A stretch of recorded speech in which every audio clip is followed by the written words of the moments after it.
अजीजान, आपको आपके भाई आदिल राजा का सलाम पहुंचे। मैं आपको सोल्जर स्पीक्स के ऊपर खुशामदीद कहता हूं। ये कहना आसान होता है कि मेरे कत्ल की साजिश रचाई जा रही है।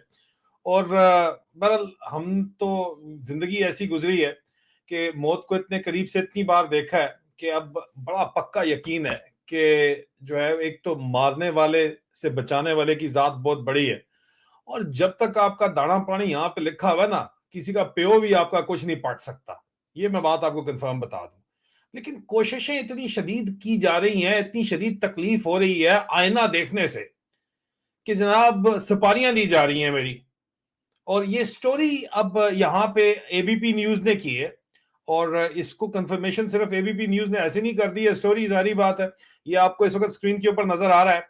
ये जनरल जावेद नासिर हैं। इनको मेरा जाती तल्लक था, फैमिली फ्रेंड्स भी मैं इनको अगर कहूँ तो मेरे दादा के बड़े करीबी दोस्त थे, तबलीगी जमात के अंदर इनका बड़ा ताल्लुक था। डीजीआईएसआई थे जनरल साहब। और इनके साथ ताल्लुक वास्ता भी था। लेकिन ये उनके नेफ्यू हैं, उनके साथ खड़े हुए हैं, मेजर आतिफ इकराम। इनके बारे में और ये स्टोरी क्या है और अंदर खाते असल कहानी भी मैं आपको बताना चाहता हूं। अगर आपका मकसद ये है कि स्टोरी डराने के लिए नहीं है, क्योंकि जारी बात है ये इन्वेस्टिगेशन ऑनगोइंग चल रही है और सबूत मिले हैं उसकी बेस के ऊपर ये स्टोरी है। स्टोरी जो एबीपी न्यूज ने की है वो तो है कि जी ऑडियो फाइल एक्सपोज हुई है, पाकिस्तान का एक ग्लोबल रिप्रेशन का प्रोग्राम चल रहा है। आईएसआई एक प्रोग्राम चला रही है असैसिनेशन का, एस्पेनॉज प्लॉट्स पूरे वेस्टर्न कंट्रीज में चला रही है। स्टोरीज मजीद जो है वो ये लिखी किसने है, आप ये देख लीजिए, ये शिवंक मिश्रा ने लिखी है। और आईएसआई का मुबैना प्लॉट है अपने आसिम मुनीर के, जो बरतानिया में मैं क्रिटिक हूँ, कनाडा में हैदर मेहदी साहब, और अमेरिका के अंदर एक कर्नल इकबाल बेली है जिनका जिक्र आ रहा है। कर्नल इकबाल बेली कौन है? जिन्होंने उसामा बिन लादेन की मुबैना जो है वो ली थी, बाउंटी ली थी कोई $35 मिलियन। मैंने और सर हैदर मेहदी ने इसके ऊपर प्रोग्राम भी किया था, जिसके बाद से एक नया सिलसिला मेरे खिलाफ मुसलसल शुरू हो गया। ये कहते हैं जनाब के रिटायर्ड मेजर रिक्रूट किया गया, और रिटायर्ड मेजर का नाम बताते हैं मेजर आतिफ इकराम। मेजर साहब के ऊपर मैंने स्टोरी की थी, इनको पर्सोना नॉन ग्राटा हाल ही में करार दिया गया है पाकिस्तानी फौज की तरफ से, मजीद चंद अफसरान की तरफ से। और कहा गया है कि अपनी कोई एफआईआर हटवाना चाहते थे और अपने फाइनेंशियल एसेट्स बचाना चाहते थे। अपनी बीवी आलिया खान नाम लिखा है, उनको पीटीए में जॉब दिलवाना चाहते थे।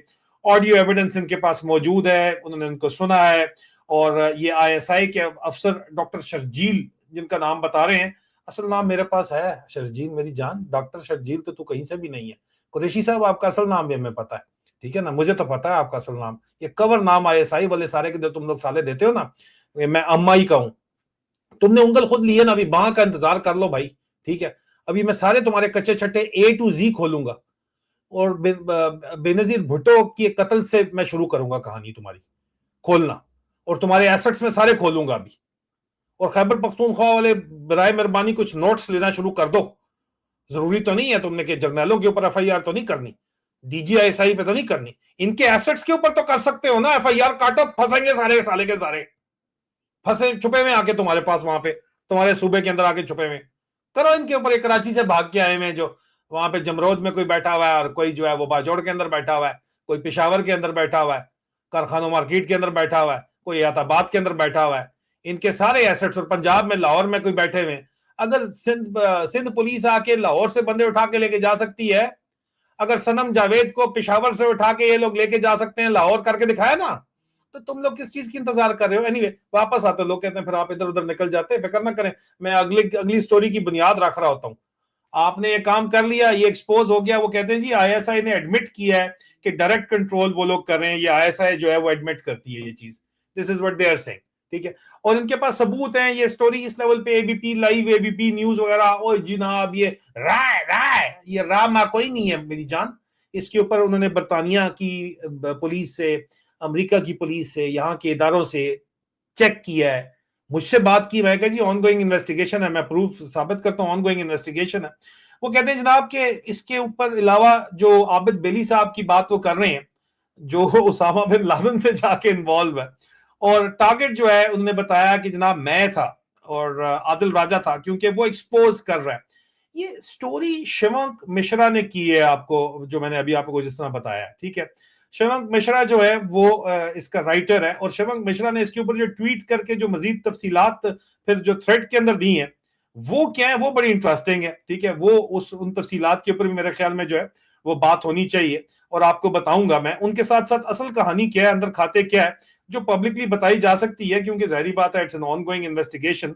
तो सिर्फ चंद चीजें हैं जिनके ऊपर बात की जा सकती है, लेकिन हर चीज के ऊपर बात नहीं की जा सकती।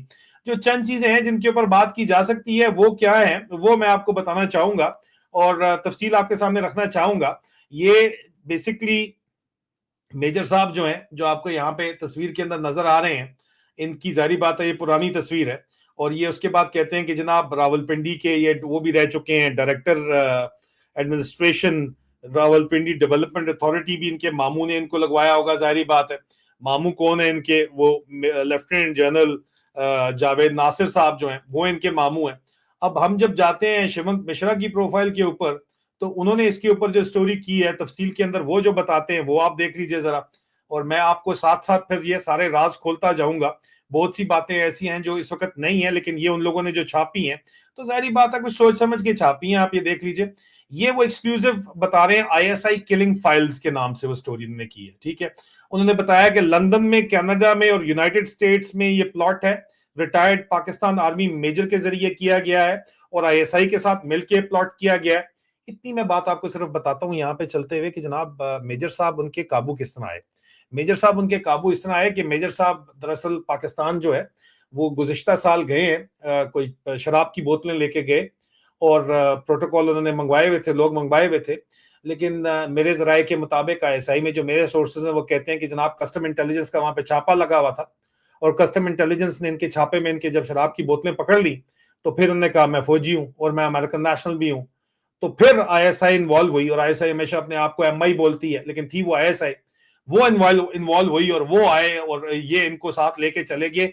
और मेजर साहब के फोन के अंदर से जो है उनके कोई रवाबत इस तरह निकले कि वो एक तो मेरा फेसबुक पेज फॉलो कर रहे थे, मेरा उनके साथ कोई डायरेक्ट रहा नहीं था ना, मैं मेजर साहब के साथ सारी उम्र कोई जानता हूं मैं उनको, ठीक है, मेरा उनसे कोई रहा नहीं था। मेरा फेसबुक के ऊपर उन्होंने कोई मैसेजेस भी भेजे थे जिनका मैं कभी देखता नहीं हूँ, हजारों मैसेजेस आते हैं, मैं देखता नहीं हूँ, जो मेरा पब्लिक प्रोफाइल है उसके ऊपर। और उन्होंने मेरे ख्याल में गालबन कैप्टन हैदर मेहदी से भी बातचीत कोई की हुई थी, उनके साथ उनकी बातचीत थी। उनको जी जनाब चक लिया गया फौरी तौर के ऊपर, उन्होंने कहा बाकी सब छोड़े आ जाए, उनको काला कपड़ा उनके मुंह पे डाल के उठा के ले गए। इन्होंने कोई हफ्ता 2 हफ्ता वहां पे इनको मेहमान रखा। इस तरह मेजर साहब इनके काबू आए, उन्होंने रिक्रूट किया और वहां पे डील की गई मेजर साहब की उनके साथ, जो यहाँ पे बताई गई है कि मेरी बीवी को आप जॉब देंगे, मुझे आप खर्चा पानी लगाएंगे, आदिल राजे का मसला ही कोई नहीं है, मैं सॉर्ट आउट कर लूंगा। ये सबूत यहाँ पे कहा जा रहा है जो शमिक मिश्रा बता रहे हैं। और ये मेजर साहब की जो लेटेस्ट तस्वीर है ये आपको नजर आ रही है, ये मेजर साहब की तस्वीर है जनाब, जो हालिया तस्वीर अगर आप कहते हैं तो ये हालिया तस्वीर है मेजर साहब की। मेजर साहब की तस्वीर यहाँ पे आपको नजर आ रही है। और मेजर साहब जो है, मेजर आतिफ इकराम साहब परसोना नॉन ग्राटा करार किए दिए जा चुके हैं, ठीक है। और इनको काबू किस तरह आईएसआई ने किया मैंने आपको बता दिया। इन्होंने आईएसआई के साथ जो डील की वो ये की कि ठीक है आप मुझे छोड़ें, आदिल राजा भी मैं आपको जो है वो इनकी ऑडियंस में है कि मरवा दूंगा, कोई मसला नहीं है। हैदर मेहदी भी मरवा दूंगा, उनके ऊपर उन्होंने ज्यादा तवज्जो नहीं दी, लेकिन आदिल राजा नंबर 1 तवज्जो के ऊपर था कि आदिल राजा को मैं मरवा दूंगा, कोई मसला नहीं है। मेजर साहब ने मुझसे रब्ता करने की कोशिश भी की, मुझसे रब्ता हो नहीं पा रहा था, तो मैं करता भी नहीं उस तरह रब्ता, ठीक है। और इसके ऊपर ये जो इस वक्त मजीद शिवंक मिश्रा लिखते हैं, वो कहते हैं कि जनाब आईएसआई का टारगेट ओवरसीज प्लॉट के अंदर मेजर रिटायर्ड आदिल राजा था लंदन के अंदर, और कैप्टन रिटायर्ड हैदर मेहदी थे कनाडा के अंदर। दोनों खुल के पाकिस्तान के डिफेक्टो पावर सेंटर और chief of defence forces general Asim Munir पे पिछले 4 साल से मुसलसल तनकीद कर रहे हैं, एक्सपोज कर रहे हैं। और इसलिए जो है वो उनका प्लान बनाया गया, ये शिवंक मिश्रा लिखते हैं कि प्लान बनाया गया कि जनाब आदिल राजा को जो है वो टारगेट किया जाए। और इसमें जो तीसरे अफसर आपको नजर आ रहे हैं ये कर्नल इकबाल बेली हैं, जिनके घर की ये वो लिखते हैं कि जी कर्नल इकबाल सईद उर्फ बेली एक आईएसआई के ऑफिसर हैं जो सैंडियागो यूनाइटेड स्टेट्स में इस वक्त रहते हैं। इकबाल सईद ने सीआईए को क्रिटिकल इंटेलिजेंस दी थी जो उसामा बिन लादेन के एबटाबाद के हाइडआउट के बारे में, और वो लॉन्ग स्टैंडिंग टारगेट था पाकिस्तान मिलिट्री एस्टेब्लिशमेंट के। ये मैं कंफर्म करता हूं, कल इकबाल बेली का घर डीएचए में था और डीएचए में इनके घर के ऊपर कब्जा आईएसआई ने किया हुआ इस वक्त, और वो एक सेफ हाउस के तौर के ऊपर उसको डीएचए के अंदर इस्लामाबाद के अंदर रखा हुआ है। पिंडी में डीएचए जो है उसको डीएचए इस्लामाबाद बोलते हैं, वो कल इकबाल बेली का एड्रेस रखा हुआ है। भाई उसामा अगर आपके पास था ही नहीं, आप कहते हो नहीं हमारे पास था ही नहीं, तो खुद आके छुपा हुआ था। तो आपके कोर ऑफ मिलिट्री इंटेलिजेंस के कर्नल ने जाके उसकी बाउंटी किस तरह ले ली। और आगे जाके ये भी कहा जाता है कि ये बाउंटी जो है वो जाके शेयर भी की गई थी, सिर्फ इतने आराम नहीं, कहानी ये नहीं है कि सिर्फ ये बाउंटी ले ली गई थी, ठीक है। और ये जो प्लान था ये सिर्फ और सिर्फ आदिल राजा को मारने तक लिमिटेड नहीं है और कैप्टन हैदर मेहदी को मारने पे लिमिटेड नहीं है। कर्नल इकबाल बेली के घर की भी जो है इंटेलिजेंस इसके ऊपर की जा रही थी और इसमें बराह रास्त नंबर 1 इन्वॉल्व था, जिसपे शिवंक लिखते हैं कि जनाब जनरल आसिम मलिक नंबर 1 है, लेकिन पाकिस्तान की फौज जानती है, आप लोग सारे जानते हो, नंबर वन एजेंसी तो चलो ऐसा ही आप बोलते हो नंबर 1, लेकिन फौज में जब नंबर 1 एक दूसरे को कहा जाता है तो वो आर्मी चीफ को कहा जा रहा होता है। In this case Asim Munir को कहा जा रहा है।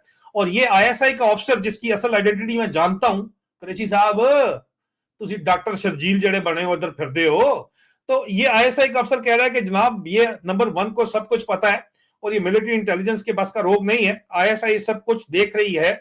और ये पूरी कन्वर्सेशन उन्होंने यहाँ पे शिवंत ने जो है वो शेयर की हुई है इस स्टोरी के अंदर, और मुझसे उन्होंने कमेंट्स बिल्कुल लिए, स्टोरी थी, मैंने कहा जी मैं ऑन गोइंग इन्वेस्टिगेशन है, यूके की काउंटर टेररिज्म अथॉरिटीज इसके ऊपर इन्वेस्टिगेशन कर रही हैं, मैं तो इस पर कमेंट नहीं कर सकता, लेकिन मैं हक और सच बोल रहा हूं। आज मुझे कहा गया, मुझे पैगाम भेजा गया कि आप पे कत्ल की साजिश खुल गई है। बड़े सीनियर लोगों ने कहा कि हम आईएसआई से मुलाकात करके कहते हैं कि आपके ऊपर जानी हमला ना करें तो आप टोन डाउन कर जाएंगे। मैं अल्लाह को हाजिर नाजिर जान के कहता हूं, ला इलाहा इल्लल्लाह मोहम्मद रसूलुल्लाह कलमा पढ़ के कहता हूं, मैंने जवाब दिया कि tell them to bring it on. जिंदगी मौत अल्लाह के हाथ में है, जिस दिन मेरी आई है उस दिन जाएगा, मैं चला जाऊंगा। और मेरी तो जिंदगी के अंदर मैंने इतने ज्यादा क्लोज नियर डेथ इनकाउंटर्स देखे हैं, 3 आईडीज, एक डायरेक्ट मेरे ऊपर व्हीकल बॉर्न अटेम्प्ट, सुसाइड वाला, खुदकुश वाला, मैंने सब देखा है, सब भुगता है। और मेरा यकीन है पक्का, इतना बड़ा कोई दीनदार आदमी नहीं हूं मैं, लेकिन मेरा ये यकीन है, मुहक्कम है, कि जिस दिन मेरी आई है ना उसी दिन आई है, उससे ना तुम पहले मुझे ले जा सकते हो ना उसके बाद ले जा सकते हो। अरशद शरीफ तुम मुझे बनाना चाहते हो, कोशिश करके देख लो, जिस दिन मेरा दाना पानी खत्म है, जिस दिन लिखा हुआ है उसने, उस दिन मैं चला जाऊंगा। लेकिन उससे पहले मैंने उन लोगों को भी कहा, मैंने कहा खबरदार अगर इनसे कोई बात पीकी, यजीद से सौदा कर लें क्या, सवाल ही नहीं पैदा होता। डिमांड भी है कि यजीद का नाम ना लो। कैसे ना ले नाम यजीद का, हम आप बताएं, क्या हम या हम कूफे वाले बन जाएं, या मैं भी अस्टैब्लिशमेंट करूं बस सिर्फ, और इनके नाम ना लूं, मैं तो लूंगा नाम। शिवंग स्टोरी लिखते हैं कि मेजर आतिफ इकराम ने कहा है कि मैं कसम खाता हूं खुदा की कि मुझे पता है सारा तरीका कि किस तरह किसको हैंडल करना है, किसको मारना है, ठीक है। और पुलिस से मेरे मामलात बस खत्म करवाओ, मेरे मामलात हल करवाओ। आदिल राजा को कालों से मरवाना कोई मसला ही नहीं है, रगवानियों से भी ये काम करवाया जा सकता है।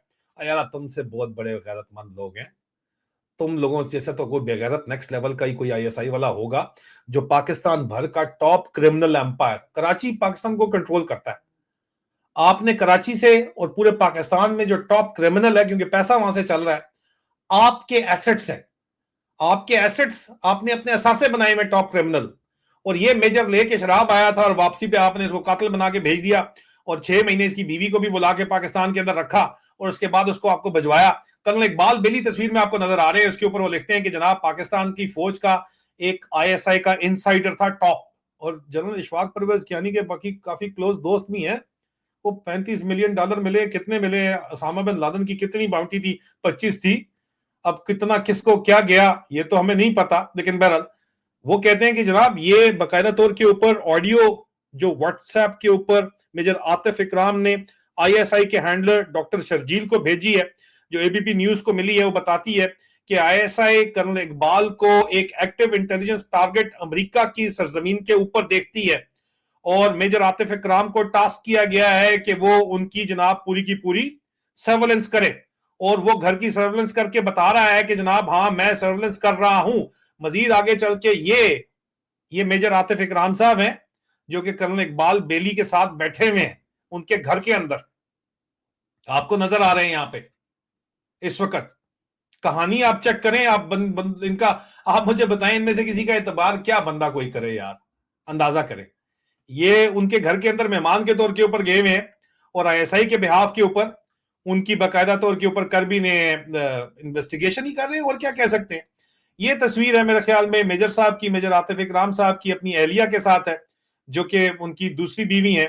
पहली बीवी की वफात हो गई थी, और इनको वादा ये किया गया था इस रिपोर्ट के मुताबिक कि इनको चेयरमैन पीटीए आसिम यजीद के कोर्समेट, आसिम मुनीर मेजर जनरल था जिस वक्त ना, तो इसको सैक कर दिया था जनरल राहिल शरीफ ने, कमांडर एफसीएन ने था ये गुलगित में, इसकी हरकतों की वजह से।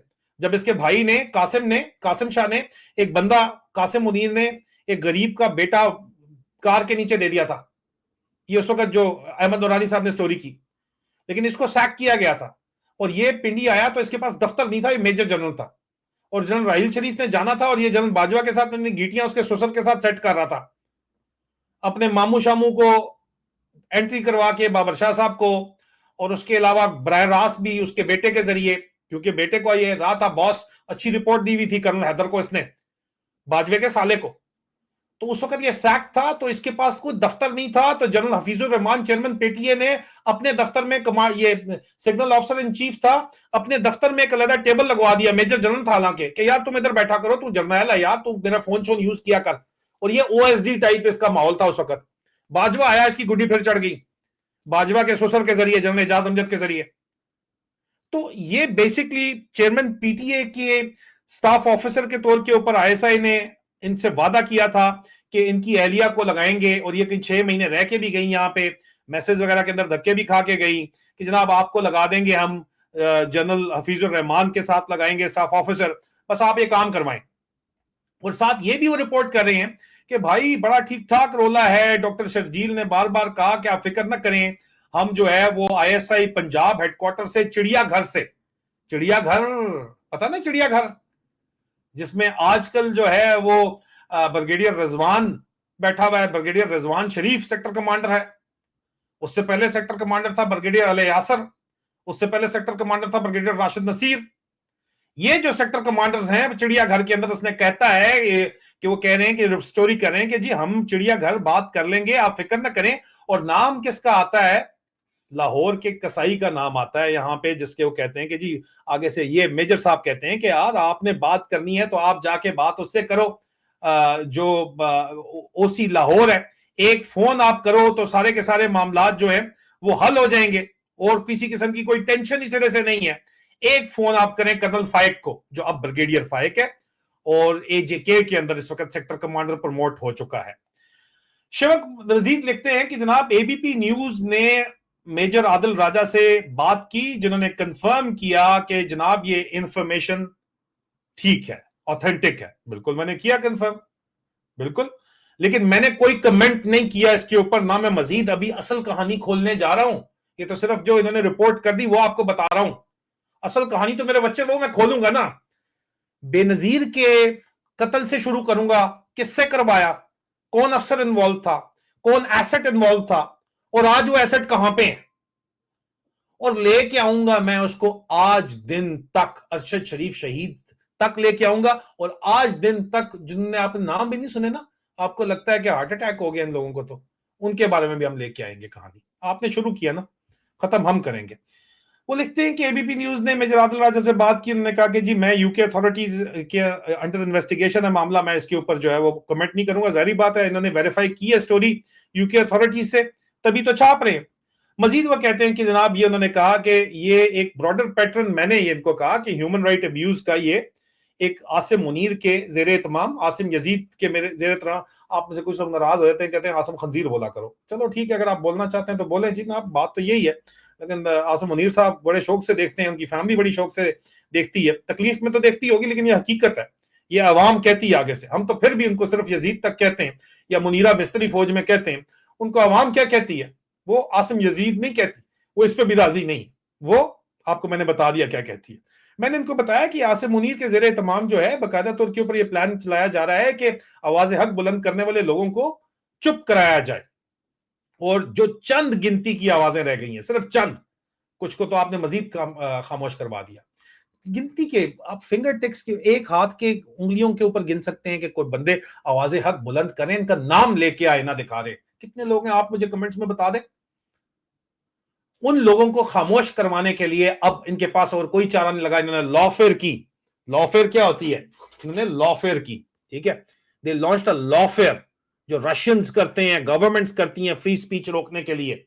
इन्होंने लॉफेयर की, strategic law suit against public participation किए, इन्होंने जनाब हर तरह से धमकियां दी, इन्होंने जनाब प्रोस्क्रिप्शन कर दी, कोर्ट मार्शल का ऐलान कर दिया, 85 साल उसके ऊपर सजा सुना दी, 99 साल सजा सुना चुके हो, और उसके बाद कहते हो कि आप बंदा मरवा दो। पहले भी तो मरवाते रहे हो आप लोग बंदा, अब कहते हो बंदा मरवा दो। मुशर्रफ तो खुल के बोलता था, मुशर्रफ का भी सारा कच्चा छटा मैं खोलूंगा कि मुशर्रफ को अंदर से किसने फंसवाया। मुशर्रफ के ऊपर बेनजीर का मर्डर का केस तो बन ही नहीं सकता था जब तक अंदर से फौज के लोग ना सबूत देते कौन किस तरह इन्वॉल्व था। वहां से शुरू करूंगा, आसिम मुनीर तक लाऊंगा, फिक्र ना करेगा, उससे पहले करना जो आपने जो करना है। लेकिन जिसे अल्लाह रखे उसे कौन चखे, सदा बादशाही सोने रब की है, तुम लोग भूल गए हो, कत्ल करवाना चाहते हो। हाँ ठीक है। मैंने मजीद इनको यह भी बताया, जनाब ये कोट करते हैं कि आदिल राजा बार बार ये कहता है कि मेरी रिपोर्टिंग और आसिम मुनीर को एक्सपोज कर रही है। आप बताएं क्या आदिल राजा गलत कहता है, क्या आसिम मुनीर को एक्सपोज कर रहा हूं या नहीं कर रहा। मजीद इन्होंने बताया कि 24 दिसंबर को आदिल राजा के घर में लंदन में हमला हुआ, जो कि एस्केलेशन थी, और इस मामलात का यूके की काउंटर टेररिज्म पुलिस को पहले से पता था, उसके बावजूद भी हमला हुआ। शहजाद अकबर के ऊपर भी हमला हुआ, एक नहीं दो हमले हुए, और जो मकसद था वो बहरहाल उसमें वो कामयाब भी होते हुए नजर आते हैं। मजीद शिवांक लिखते हैं यहाँ पे, इस लेटर को उन्होंने कोट किया, और इस लेटर को कोट करके ये जो गजट है इसको कोट करके कहते हैं कि क्रूशली इस हमले से पहले आदिल राजा को एक दहशतगर्द डिक्लेयर किया गया, टेररिस्ट डिक्लेयर किया गया, किसी भी सबूत को प्रेजेंट किए बगैर, और उसको बकायदा तौर के ऊपर जो है वो तमाम वो कहते हैं कि जी पार्टिसिपेटिंग टेररिस्ट एक्टिविटीज के अंदर 99 साल सजा सुना दी गई, और शेड्यूल 4 के अंदर उनका शेड्यूल 4 भी निकाल दिया गया। ठीक है जी। मजीद वो कहते हैं कि जनाब पूरा का पूरा केस इस वक्त यूके की top counter terrorism unit SO15, ये एबीपी न्यूज जो है रिपोर्ट कर रही है, शिवंक रिपोर्ट कर रहे हैं कि जनाब, और इसको बहरहाल कंफर्म कर चुकी है मिडिल ईस्ट आई भी, और इसको कंफर्म कर चुके हैं जियो न्यूज भी कंफर्म कर चुका है कि इंटायर केस जो है इस वक्त यूके की सबसे नंबर 1 जो इस वक्त काउंटर टेररिज्म कमांड है, वो काउंटर टेररिज्म पुलिस लंदन के कोऑर्डिनेशन के अंदर SO15 उसको बोलते हैं, वो इसको देख रही है। और उन्होंने एबीपी न्यूज को रिस्पांस दिया है बकायदा तौर के ऊपर, काउंटर टेररिज्म पुलिस लंदन ने, कि यूके काउंटर टेररिज्म पुलिस जो है बड़ी तेजी से लॉ एनफोर्समेंट बड़ा क्लोजली काम कर रही है पार्टनर एजेंसीज के साथ और कम्युनिटीज के साथ। वो कहती है कम्युनिटीज को एक्टिवली कि यार आप बताओ अगर आपको बैरून मुल्क से किसी किस्म का कोई खतरा है तो। और काउंटर टेररिज्म पुलिस के मुताबिक अरेस्ट भी रिसेंट हुई हैं, और recent arrest charges under national security act are example of such active measures जो हम इस वक्त काम कर रहे हैं। सीटीपी ने पब्लिक से भी अपील की एबीपी न्यूज के जरिए कि अगर आपको लगता है कि कोई इन्वॉल्व है इन कामों के अंदर तो आप उनको जरूर बताएं, उनके बारे के अंदर जो है हमें आगाह जरूर करें। दूसरा वो कहते हैं कि एक और विक्टिम जो है वो लिखते हैं, एबीपी न्यूज लिखता है, शवंक लिखते हैं, शवंक मिश्रा लिखते हैं कि एक और victim captain retired Haider Mehdi जो है, उन्होंने ये कहा कि वो डरे हुए हैं, मेरे ख्याल में वो जान के लिए डरे हुए हैं और इसलिए वो पब्लिकली इस बात पे कमेंट नहीं करना चाहते। उन्होंने कहा होगा for scared for my life में भी ये इस तरह की बात की होगी। सर हैदर मेहदी के साथ मैं डायरेक्ट प्रोग्राम करूंगा, इसको क्लैरिफाई करूंगा। In the meantime major retired Atif Ikram जो है वो कहते हैं कि पाकिस्तान की बदनाम जमाना स्पाई एजेंसी ISI का एसेट होने के बावजूद और एबीपी न्यूज ने बार बार उनसे राब्ता करने की कोशिश की है और उन्होंने उसके बावजूद जो है वो किसी किस्म का कोई कमेंट नहीं किया, कोई जवाब नहीं दिया। और ये भी उन्होंने कहा कि जनाब आप आदिल राजा और हैदर मेहदी के ऊपर जो है ये साजिश रचा रहे हैं, हमारे पास सबूत है और आप उस खुद अपने फायदे के लिए और अपनी बीवी की नौकरी के लिए काम कर रहे हैं। तो उन्होंने किसी किस्म का जवाब नहीं दिया, लेकिन अंदर खाते मैंने आपको बता दिया ISI ने इनको किस तरह जो है काबू किया। और इस एबीपी न्यूज की स्टोरी के बाद वो कह रहे हैं कि सबसे बड़ा सवाल ये है कि वेस्टर्न डेमोक्रेसीज जो हैं वो डायरेक्टली इस वक्त ISI की जो ये हरकतें हैं, जो बदमाशी है बरतानिया में और कनाडा में, ISI के जो प्लान्स हैं मारने के डिसिडेंट्स को, क्या उसके खिलाफ कुछ करेंगे या चुप करके बैठे रहेंगे या इनको सपोर्ट करेंगे? ये बहुत बड़ा सवाल है यहाँ पे। देखें अजीजा नेमन, बात यह है कि मैं एक दफा फिर आपको बता दूं, मैं जो काम कर रहा हूं अगर मैं कोई गलत काम कर रहा हूं तो आप मुझे बता दो कि यार ये काम तुम गलत कर रहे हो। 99% कमेंट्स मैं भी पढ़ता हूं, मुझे भी पता है आवाज हक अगर मैं बुलंद कर रहा हूं तो मुझे आपकी सपोर्ट चाहिए। और मैं कोई तो ऐसा काम कर रहा हूं कि मुझे कत्ल करना चाहते हैं, अरशद शरीफ शहीद की तरह। अरशद शरीफ शहीद की बदकिस्मती ये थी कि मुत्तहदा अरब अमारात में बैठा हुआ था, UAE में, दुबई में बैठा हुआ था, जो कि डन है ISI का। आईएसआई का सबसे बड़ा फॉरेन स्टेशन जो है मुत्तहदा अरब अमारात में है। और ओसी दुबई तुम मेरे दोस्त तो जरूर हो, लेकिन अब नहीं। मुझसे राब्ता तुमने किया, तुमने मुझे बहुत कहानियां डालने की कोशिश की, और फिर जब मैंने तुम्हें आगे से सुनाई तो तुम नाराज तो हो गए। लेकिन इनफ इज ब्लडी इनफ तूर साहब, ये नहीं हो सकता। अब इनफ इज ब्लडी इनफ।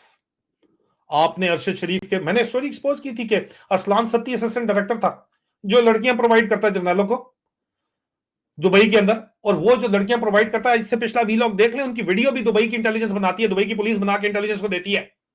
तुम लोगों को तो उन्होंने हनी ट्रैप भी किया हुआ है, तुम्हारे तो तमाम एसेट्स भी वहां पे उन्होंने काबू किए हुए, जायदादें भी सारी की सारी दुबई के अंदर तुम्हारी पड़ी हुई है, और उनके भी पूरी के पूरे जो है वो आदाद शुमार उनके पास है। तुम तो पूरा का पूरा कंट्रोल्ड हो। आसिम मुनीर तुम तो सगे असल में तो जो है वो अबू धाबी के हो, तुम रावलपिंडी के भी सगे नहीं हो, अपनी फौज के भी सगे नहीं हो। और कितनी फौज की जो है दुबई के अंदर प्रॉपर्टी है, सवाल तो ये बनता है फिर। और तुम लोग दुबई से ये जो मिशन ऑपरेट कर रहे हो, इसीलिए तुमने अरशद शरीफ को वहां से डिपोर्ट करवाया था यार, और उसको फिर कीनिया भिजवा दिया, बशरा दिलवाया। सलमान इकबाल साहब, तारिक वसी साहब क्या आपके बंदे नहीं है? क्या खुर्रम और वकार तारिक वसी के बंदे नहीं थे? फैक्ट फाइंडिंग टीम रिपोर्ट में लिखा हुआ है। तो फिर किस तरह उस बंदे को वहां पे टारगेटेड जीएसयू के जरिए अटैक करवा के मरवा दिया गया, कत्ल करवा दिया गया, शहीद करवा दिया गया? आप लोगों ने कहानी खोली है, खत्म हम करेंगे। अब तैयार हो जाएं अभी आप, ठीक है ना? और मैं लेके आ रहा हूं आपके लिए बेनजीर की असैसिनेशन की असल कहानी। आप लोगों ने इतना फुदू फिक्स किया, इतना फुदू फिक्स किया, आप लोगों ने बंदे मरवा दिए लूज एंड क्लोज करने के लिए। लेकिन इनफ इज इनफ। अब सारी कहानियां एक एक करके हम खोलेंगे। जिंदगी मौत अल्लाह के हाथ में है। वीडियो को लाइक कीजिए, चैनल को सब्सक्राइब कीजिए, इसको शेयर कीजिए। बहुत जल्द दोबारा मुलाकात होती है। खुदा हाफिज।